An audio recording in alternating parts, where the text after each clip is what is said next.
Hello everyone, welcome to IAS Margdarshak. This is Ravichandra here. और देखिए, आज हम करंट अफेयर सीरीज़ को कंटिन्यू करेंगे, सेकंड पार्ट को देखेंगे। और बेसिकली देखिए, जो अगस्त का मंथ है ना, वो पूरा का पूरा कॉमनवेल्थ से भरा पड़ा है। तो कॉमनवेल्थ पे देखा जाएगा एक इम्पॉर्टेंट वीडियो काफ़ी ज़्यादा डिटेल्ड में है, जो उसको कवर करेंगे, बनाएंगे उसके ऊपर। और ट्राई करेंगे कि जितने पॉसिबल एस्पेक्ट्स हो यूपीएससी एसएससी वगैरह के एस्पेक्ट्स के साथ, उनके साथ भी डील किया जाए बेसिकली, है ना। तो इस वीडियो में और इस मंथ में स्पेसिफिकली बहुत ज़्यादा करंट अफेयर्स ऐसे बने नहीं है। यूजुअली एक मंथ में अगर आप देखो तो आईएएस पर्सपेक्टिव से आपको 90 से 100 क्वेश्चंस ऐसे होते हैं जो बनते हैं, ठीक है। और एग्जाम में उसमें से चुनकर 2 से 3 आते हैं एक मंथ में, उससे ज़्यादा नहीं आते। मतलब आप किसी भी यूपीएससी के पेपर को उठा के देख लो तो करंट अफेयर्स स्टैटिक के साथ रिलेट करके वो 2 से 3 क्वेश्चन एक मंथ में पूछते हैं, उससे ज़्यादा नहीं पूछते।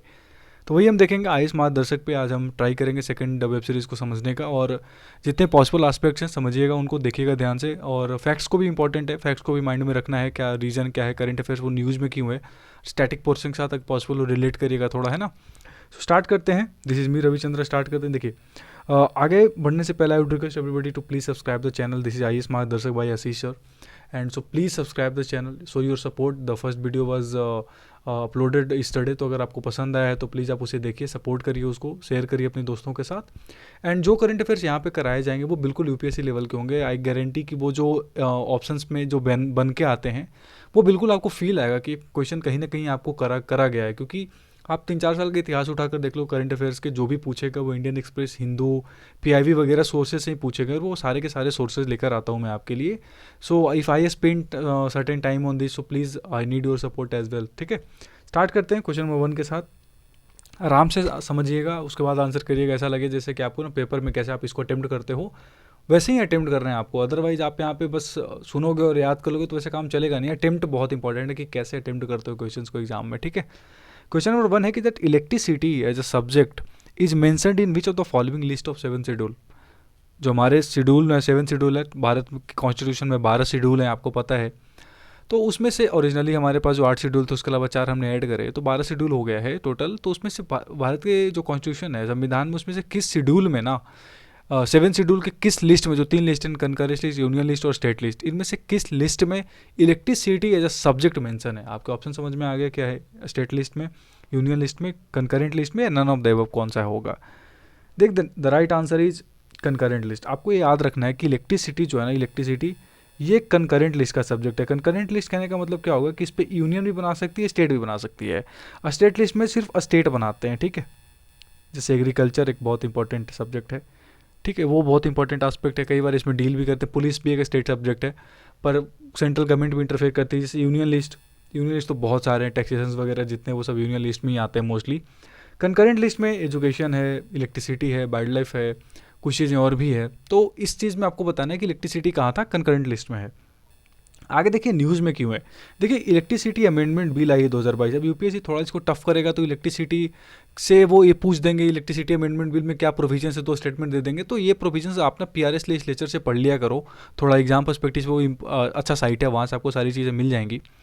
इलेक्ट्रिसिटी अमेंडमेंट बिल देखिए 2003 का ये बिल है, बहुत पुराना बिल था। इसको वापस से रिसर्फेस किया गया जब से एनडीए गवर्नमेंट पावर में आई है। तो इनका ये बिल काफ़ी ज़्यादा हिस्टोरिकल रहा है, काफ़ी समय से फोकस करते हैं। उसमें एक बहुत इंपॉर्टेंट एस्पेक्ट है कि ये जो प्राइवेट एजेंसीज हैं हमारी, उनको बहुत ही ज़्यादा इसमें तवज्जो दिया गया है। आज जो हमारी सप्लाई एजेंसीज हैं, जो बहुत ज़्यादा गवर्नमेंट की एजेंसीज हैं, उसको प्राइवेट एजेंसीज के साथ रिप्लेस करने वाले हैं, जहाँ पे प्राइवेट कंपनीज जो होंगी वो इलेक्ट्रिसिटी सप्लाई करेंगी।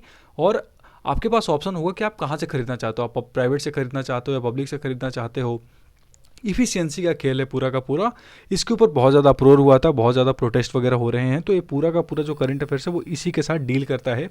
जो आपका ये किसान मोर्चा है, उसके अलावा बहुत सारे और जो बहुत सारी एजेंसीज है, वो सबने इनका ओवरऑल जो है वो बेसिकली प्रोटेस्ट करा है। वो आपके ऊपर है, आप किस तरीके से इस क्वेश्चन को देखते हो, मतलब किस तरीके से इस बिल को देखते हो। उसके बाद ही आप अपना ओपिनियन बेस्ड करना, फिर आंसर करना, ठीक है, एग्जाम में अगर पूछा जाता है तो। क्वेश्चन नंबर 2 देखें तो I can assure you this question will be asked in your the UPSC exam. अगर यूपीएससी ने, देखो, लास्ट ईयर के करंट अफेयर्स में एक सवाल पूछा था, रूबिका दिलायक एक मशरूम का उन्होंने एक पोस्ट करा था इंस्टाग्राम पे, तो वहाँ से न्यूज़ में आ गई थी। उसके अलावा जो हमारे मोदी जी प्रधानमंत्री जी गए थे उधर अरुणाचल साइड में, तब उन्होंने भी इसके बारे में काफ़ी हद तक बात करी थी। तो उस वजह से न्यूज़ में था ये, ठीक है। 2-3 चीज़ें थी। अभी डाउन टू अर्थ की एक ट्वीट आई थी, और वो उसके अलावा जो हिंदुस्तान टाइम्स है उसमें भी ये न्यूज़ में काफ़ी ज़्यादा था ये आइलैंड, कि जो कचल आइलैंड है हमारी, जो कचल या कचाल जो भी इसको पढ़िए, कचल आइलैंड जो न्यूज़ में है वो जियोग्राफिकली भारत के किस आइलैंड चेन में लोकेटेड है। आपको पता है अंडमान निकोबार और लक्षद्वीप दो आइलैंड चेन है हमारे यहाँ, तो किस आइलैंड चेन में लोकेटेड है। आपके ऑप्शन हैं साउथ अंडमान में, लिटिल अंडमान में, निकोबार आइलैंड में लिख लेना, ठीक है। नन ऑफ द अबव किस में है, समझ रहे हो आप, ऑप्शन समझ में आया आपको। South Andaman, little Andaman, Nicobar island किस में है ये आपको बताना है। देख the right answer is Nicobar island. जो निकोबार आइलैंड है ना उसमें कचल आइलैंड न्यूज़ में है। और ये क्वेश्चन इसीलिए आने के चांसेस हैं क्योंकि ये एनसीईआरटी का जब आप देखोगे ना सुनामी चैप्टर, उसके पहला ही जो पेज है उसमें दिया हुआ है कचल आइलैंड के बारे में। यूपीएससी एनसीईआरटी से बाहर सवाल नहीं पूछते प्रीलिम्स में, ठीक है। एनसीईआरटी के जो पेजेस में होते हैं ना, पहले पेजेस में कुछ नेशनल एंथम के नीचे लिखा होता है। 2020 में इससे भी सवाल पूछा गया था, 2021 में सॉरी, ठीक है। तो आप ना एनसीईआरटी को छोड़ ही नहीं सकते। आप अगर बोलो तो मैं आपको पूरा एक डिटेल्ड में बताता हूँ कि आपको पढ़ना कैसे है, मतलब क्या क्या पढ़ना है। बहुत सारे मार्केट में वीडियोस पड़े हैं, आप वहाँ से भी पढ़ सकते हो, सुन सकते हो। अगर आप चाहो तो मैं आपको एग्जैक्टली वो एक स्टूडेंट पर्सपेक्टिव से बताऊंगा कि क्या पढ़ना है यूपीएससी के लिए, एनसीईआरटी में भी क्या पढ़ना है और एनसीईआरटी के अलावा क्या पढ़ना है। हिस्ट्री में आई ऑप्शनल पेपर, तो हिस्ट्री की बातें मैं आपको बता सकता हूँ थोड़े डीपली, ठीक है। तो ये जो सुनामी वाला चैप्टर है ना उसमें आप देखोगे तो पहले में दिखा होगा कि कचल आइलैंड जो है वो basically Andaman group of island का पार्ट है, पर निकोबार आइलैंड में ये सिचुएटेड है। ये आपको पता होना चाहिए। न्यूज़ में क्यों है, सुनामीज़ की वजह से ये बहुत ज़्यादा लॉस हो रहा है, ठीक है। यहाँ पे अपना जो नेचुरल हैबिटेट है बहुत ज़्यादा खो दिया है इसने, कचल आइलैंड ने, तो इस वजह से न्यूज़ में था। डाउन टू अर्थ का एक ट्वीट आ गया था इसके ऊपर। आगे देखेंगे, ये बहुत तरीके से वाले अभी न्यूज़ में थे। यूवी ललित हमारे 49 सीजीआई बनने वाले हैं अभी। आज एक्चुअली उन्होंने आज से ऑफिस से कर भी लेंगे, वो एनवी रमन्ना रिटायर हो चुके हैं, तो अब यूवी ललित 73 दिन के लिए बहुत ही शॉर्टेस्ट टेन्योर के लिए आने वाले हैं, पर वो हमारे सबसे शॉर्टेस्ट टेन्योर वाले नहीं हैं। एक इसके अलावा कोई और थे, I am forgetting the name of some that CGI, something called Narayan Singh if I am not wrong, वो थे सबसे शॉर्टेस्ट जिनका टेन्योर था सीजीआई का। तो आपके ऑप्शन हैं कि who among the following CGI chief justice of India died while serving the office, office को सर्व करते हुए ही वो उनकी मृत्यु हो गई थी। उनमें से ऑप्शन हैं आपके Sabyasachi Mukherjee, Ranganath Mishra, H J Kania, sorry it's not Jania, it's Kania, H J Kania, and option है both A and C. H J Kania याद रखिएगा, ठीक है। एक बहुत ही अच्छे ये मतलब सीजीआई थे, इनका बहुत ज़्यादा रिफॉर्म्स वगैरह में नाम भी आता है। तो आपको बताना है कि इन तीन ऑप्शंस में जो हैं वो किन की मृत्यु हो गई थी बेसिकली ऑफिस को सर्व करते समय ही। देखिए the right answer is D, Sabyasachi Mukherjee और एच जे कानिया जो है हमारे, इनकी मृत्यु हो गई थी, ठीक है। आपको याद रखना है कि D is the right answer, जहाँ पे सब्यसाची मुखर्जी और एच जे जो हमारे कानिया हैं इनकी मृत्यु हो गई थी इस ऑप्शन के अकॉर्डिंग, ठीक है। बेसिकली ये दो ही हैं जिनकी मृत्यु आज तक हुई थी, ये भी याद रखिएगा। आप ऐसा नहीं कि इसके अलावा और हैं, बस यही दो हैं जिनकी मृत्यु हो गई थी। आप अगर याद है ना तो आप करंट अफेयर्स में मुझे बताओ, ये प्रेसिडेंट और वाइस प्रेसिडेंट इनकी मृत्यु हुई है, ठीक है, सर्वे ऑफिस को सर्व करते वक्त। देखिए आगे बढ़ने से पहले I request everybody to please subscribe and follow IAS Margdarshak by Ashish sir on Telegram, जिसका लिंक आपको कमेंट सेक्शन के पिन कमेंट सेक्शन में मिल जाएगा। वहाँ से आपको यूपीएससी स्क्रीनशॉट को जरूर फॉलो करिए ट्विटर पे, जहाँ पे आपको जितने भी इंपॉर्टेंट कटआउट्स हैं, इंपॉर्टेंट अपडेट्स हैं, शायद मतलब एक कोई छूट जाए, सारे अपडेटेड यहाँ पे मिल जाएंगे। इसके बियॉन्ड आपको पढ़ने की जरूरत है नहीं करंट अफेयर्स है ना। आप प्लीज़ करंट अफेयर्स का छोड़ो, आप अपने स्टैटिक पोर्शंस को पढ़ो, जहाँ से भी पढ़ते हो आप, जिस भी बुक से पढ़ते हो। रिसोर्सेज मैं बता दूंगा, अगर आपको हो तो वीडियो बना दूंगा, पर इसको फॉलो करो आप। आपको यहाँ पे करंट अफेयर्स अपडेट्स मिल जाएंगे रेगुलर, यूपीएससी स्क्रीनशॉट्स पे भी मिल जाएंगे, और आशीष सर तो पोस्ट करते ही रहते हैं आईएएस मार्गदर्शक पे, आपको वहाँ से मिल जाएगा। आगे बढ़ते हैं, क्वेश्चन नंबर 4 को देखते हैं कि इंडिया, ये बहुत इंपॉर्टेंट क्वेश्चन है। India has recently signed the audio visual co production treaty with which of the following nation. Bharat ने भी किस देश के साथ ऑडियो विजुअल, क्या ऑडियो विजुअल, ये आपको याद रखना है, को प्रोडक्शन ट्रीटी, ये आपको याद रखना है कि को प्रोडक्शन ट्रीटी न्यूज़ में है। क्वेश्चन सिर्फ इतना भी पूछ सकते हैं, भारत ने किसके साथ साइन करा है यूपीएससी में, ऐसे आते हैं आपके ऑप्शन से। Vietnam, Japan, Canada, Australia. Option समझ गए हो। देख the right answer is Australia. Bharat ने ऑस्ट्रेलिया के साथ अभी एक फिल्म ट्रीटी साइन करा है जिसका नाम है audio visual co production treaty, ठीक है। इस वजह से न्यूज़ में था। बेसिकली जिस तरीके से जो फिल्म्स का जो जॉइंट प्रोडक्शन है उसको फैसिलिटेट करने के पर्सपेक्टिव से बनाएगा, और भारत और ऑस्ट्रेलिया एक बहुत ही अच्छा लोकेशन होते जा रहे हैं फिल्म इंडस्ट्री के लिए। भारत के बहुत ज़्यादा मूवी शूट होते हैं ऑस्ट्रेलिया में, तो इस वजह से तो एक ओवरऑल जो फिल्म का स्टैंडर्ड है ना, एक तरीके से जो दोनों के बीच में एक कोऑर्डिनेशन है उसको प्रमोट करने के पर्सपेक्टिव से ट्रीटी साइन की गई है। इस पर एक और ट्रीटी में अभी न्यूज़ में आ गया, मेरे को तो याद है कि मैं आपको बता देता हूँ कि इंडिया और इटली के बीच में एक म्यूचुअल लीगल असिस्टेंट ट्रीटी की बात चल रही है। म्यूचुअल लीगल मतलब कि क्रिमिनल्स वगैरह का जो एक्स्ट्रेडिशन वगैरह का जो प्रोसेस है वो बहुत ईजी हो जाएगा। भारत का भी लगभग 40-45 देशों के साथ है, पर इटली के साथ बात नहीं बन पा रही है और जर्मनी के साथ भी बात नहीं बनी, क्योंकि भारत में जो डेथ पेनल्टी का कॉन्सेप्ट है ना वो यूरोपियन कॉन्टिनेंट में है नहीं। इस वजह से ये थोड़ा सा यहाँ पे प्रॉब्लम हो रहा था। तो ये भी आप याद रखना, एक शॉर्ट टर्म डिटेल में बता दिया आपको। देखिए PFM-1 और PMF-1S न्यूज़ में था एज अ ग्रीन पैरॉट, ठीक है, जैसे इसको ग्रीन पैरट भी बोलते हैं। ये क्या डिनोट करता है बेसिकली, क्या है PFM-1 और PFM-1S क्या डिनोट करता है? आपके ऑप्शन हैं एंटी सबमरीन लॉन्चर है, स्पेसएक्स लॉन्चर है, स्पेसएक्स का जो एलोन मस्क का जो रॉकेट लॉन्चर है वो नया उन्होंने लॉन्च करा कोई। एंटी पर्सनल माइन है, एंटी पर्सनल जो लड़ाई वगैरह में यूज़ करते हैं लैंड माइन्स, वो है। लैंड माइन्स लिख लेना, ज़्यादा आसानी से समझ में आएगा आपको। None of the above. The right answer is anti personnel land mines. Basically news में क्यों आप ध्यान से देखिएगा कि रसिया जो है इसका यूज कर रही है, जिसको बटरफ्लाई, इंडियन एक्सप्रेस ने कवर करा था, बटरफ्लाई माइन भी बोलते हैं इसको। PFM-1 और PFM-1S ग्रीन पैरट और बटरफ्लाई करके इसको नाम दिया गया है। तो एंटी पर्सनल जो युद्ध में जो सिपाही होते हैं उनके खिलाफ यूज किया जाता है इसको, तो इस पर्सपेक्टिव से आप इसको ध्यान रखिएगा। आगे बढ़ते हैं, क्वेश्चन नंबर 6 देखेंगे। It's very important question. देखो मैच में फॉलोइंग करके आते हैं बहुत सारे, अभी मैंने आपको अपडेट कर दूंगा अपने स्पेसिस स्क्रीनशॉट्स पे भी, जहाँ पे बहुत सारे लेक न्यूज़ में हैं उसे क्वेश्चंस आते हैं। स्पेशल प्लेसेज इन न्यूज़ और स्पेसिस इन न्यूज़, दो टॉपिक आती है यूपीएससी में, उसमें से क्वेश्चन पूछते हैं। तो आपकी क्वेश्चन है कि लेक गर्दा न्यूज़ में है, ये किस देश में लोकेटेड है? बेसिकली न्यूज़ में क्यों, वो मैं बता देता हूँ आपको। ड्रॉट आ गई है, ठीक है, बहुत ही ज़्यादा, और काफ़ी सालों में, मतलब इतिहास में शायद ऐसा कई बार नहीं हुआ है, बहुत कम टाइम पे हुआ है जब ये लेक गर्दा सूख गई है। तो ऑलमोस्ट सूखने के कगार पे है, किस देश में है? आपका ऑप्शन है द नेदरलैंड्स। अगर आपने कभी पढ़ा होगा ना तो आप मेरे को बताओ कि दुनिया में कितने देश हैं जिसके नाम के आगे द लगता है, मतलब द नेदरलैंड्स हो गया ना। उस तरीके से जो 3 कंट्रीज और हैं आपको मैं बता देता हूँ जिनके नाम के साथ द लगाना ही इंपॉर्टेंट है। वो मतलब ऐसे सिर्फ नेदरलैंड्स नहीं लिख सकते, द नेदरलैंड लिखना पड़ेगा आपको, ठीक है। वैसे 3 और हैं, इटली, स्पेन और जर्मनी, ये 4 ऑप्शन हैं। लेक गर्दा कहाँ लोकेटेड आपको बताना है। The right answer is Italy. Italy में आपको याद रखना, यूरोप में बहुत ज़्यादा न्यूज़ में है, ड्रॉट आ गई, यूनाइटेड किंगडम ने ड्रॉट घोषित भी कर अपने देश में, तो बहुत ही ज़्यादा इस वजह से न्यूज़ में है। क्वेश्चन नंबर 7 देखेंगे। देखिए अभी CAPF का पेपर हुआ था 7 अगस्त को, तो उसमें एक सवाल आया था कि भारत ने किसको कोस्टल रडार सिस्टम अभी हाल ही में दिया है।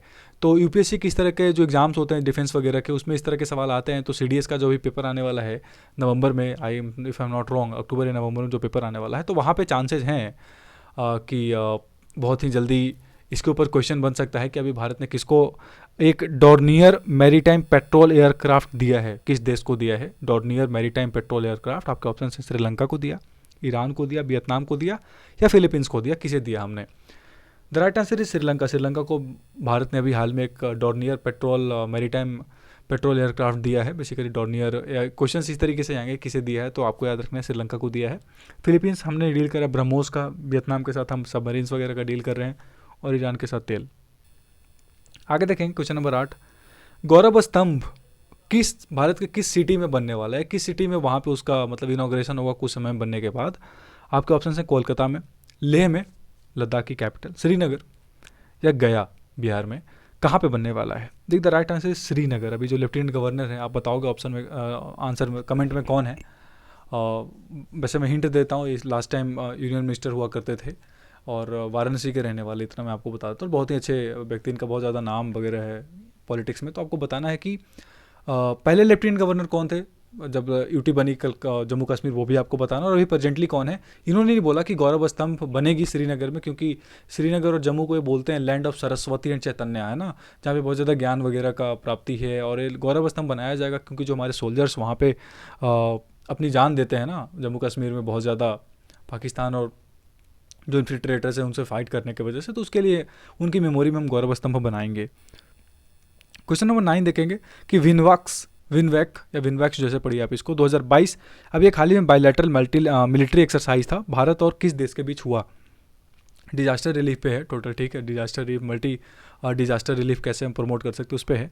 आपके ऑप्शन है Sri Lanka, Iran, Vietnam, Philippines. Same option जो पहले दे रखा था मैंने उसको सिर्फ केवल पेस्ट करा है।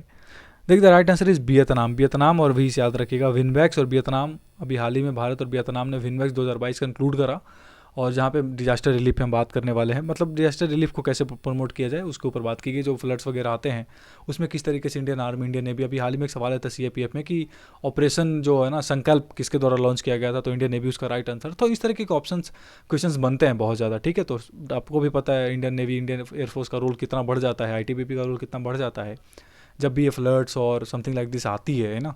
तो डिजास्टर रिलीफ भी बहुत इंपॉर्टेंट है। आज का लास्ट क्वेश्चन देखेंगे कि पहले स्टेट और पहले यूटी को पहचानिए इसमें से करेक्ट ऑर्डर, जिसको इफ़ गलत क्वेश्चन हो गया थोड़ा सा यहाँ पे ना, आप इसको करेक्ट कर लेना। First state and UT respectively for what? Har Ghar Jal, ठीक है, क्वेश्चन थोड़ा सा अधूरा रह गया। हर घर जल, हर घर जल के अंदर किस राज्य और किस यूटी को सर्टिफाई किया गया? पहला स्टेट कौन है भारत का हर घर जल सर्टिफाइड, और पहली यूटी कौन है भारत की हर घर जल सर्टिफाइड? मैं आंसर ऑप्शन देने से पहले मैं बता देता हूँ कि पहली डिस्ट्रिक्ट से कोई आपसे पूछे तो बुरहानपुर बताना आप, ठीक है। बुरहानपुर कहाँ का? मध्य प्रदेश का। उस तरीके से हर घर जल के अंदर फर्स्ट स्टेट कौन है भारत का वो, और फर्स्ट यूटी कौन है वो आपको बताना है। आपके ऑप्शन है गोवा पहला स्टेट है, दमन एंड दीव और दादरा एंड नगर हवेली पहली यूटी है, पुडुचेरी या केरला, लक्षद्वीप एंड गोवा, गोवा एंड लक्षद्वीप। अब देखो ये जो ऑप्शन दिया गया ना ये बहुत सोच समझ के दिया है मैंने। आप लोग ना एग्जाम में ये नहीं पढ़ते, कई बार रिस्पेक्टिवली पूछा है भैया, आपको पहले स्टेट पता करना पड़ेगा फिर यूटी का आंसर देना पड़ेगा। इसमें देखो पहले यूटी दे रखा है फिर स्टेट ऐसे उड़ा दो तो होगा ही नहीं। इसमें इन्होंने पहले यूटी स्टेट दिया है उड़ा दो। अब बचे गोवा और लक्षद्वीप और गोवा एंड दमन एंड दीव। अब बताओ, अब खुद सोचो कहाँ पे हो सकता है। The right answer is Goa and Daman and Diu and Dadra and Nagar Haveli. एक ही हो गया है, आपको भी पता होगा 1-2 साल पहले इसको एक कर दिया गया, एक ही यूटी कर दी गई है total. This is the right answer, ठीक है। खत्म करने से पहले मैं आपको बता दूं, कल के वीडियो मैंने आपको बोला था कि भारत में 64 रामसर साइट्स हो गए थे 1 से 7 अगस्त वाले वीडियो में, पर 7 से 15 अगस्त वाले वीडियो में 75 हो गए। 75 साल में 75 हमारे पास रामसर साइट्स हो गए हैं। ये बहुत बड़ा एम्बिशन था यूनियन मिनिस्टर का। तो 11 रामसर साइट्स एक साथ 13 अगस्त को ऐड हुए, जिसमें से तंपारा लेक हैं, हीराकुंड है, अनसुपा है, तीनों के तीनों उड़ीसा में, यशवंत सागर मध्य प्रदेश में। फिर अगर हम बात करें ये जो है ना चित्रांगुडी और सुचिंद्रम थिरूर, बद्दुपुर और it's very difficult name, kanjira coulomb bird sanctuary, ये चारों के चारों आपको तमिलनाडु में है। थानेग्रिक महाराष्ट्र में, हीगम वेटलैंड कंजर्वेशन रिजर्व और सालवक वेटलैंड रिजर्व, ये दोनों कहाँ पे हैं? श्रीनगर, मतलब जम्मू एंड कश्मीर में। तो 2 जम्मू कश्मीर में, 5 आपके तमिलनाडु में, 1 आपका कहाँ पे महाराष्ट्र में, 3 है यहाँ पे क्या नाम है उड़ीसा में। कितने हो गए? 5 3 8 1 9 2 11 हो गए ना, 11। तो टोटल 75 हमारे पास रामसर साइट्स हो गए भारत में। याद रखना आपको। पहला कौन था? चिल्का झील, बहुत इंपॉर्टेंट। और केवलादेव एक साथ ही था, केवलादेव नेशनल पार्क जिसको बोलते हैं ना, यहाँ पे क्या ना राजस्थान में, चिल्का झील उड़ीसा में, ये थे हमारे पहले 1982 में बना था। So this was the all about videos of second current affairs part 2 अगस्त का था। Thanks for watching. Please like the video, comment and share the channel, subscribe the channel and share करिए अपने दोस्तों के साथ। बोलिए करंट अफेयर्स का ये भी एक तरीका है पढ़ने का, इतने डीप में भी पढ़ सकते हैं और अच्छे तरीके से पढ़ सकते हैं। And subscribe IAS Margdarshak, and if anything you need just comment, and as much as possible if you comment it will be give a kind of motivation to me कि आपको पसंद आ रहा है। सो आगे बढ़ेंगे, ठीक है। जब भी वीडियो नया बनेगा आपको अपडेट कर दिया जाएगा। So subscribe the channel and press the bell icon as well. Thank you.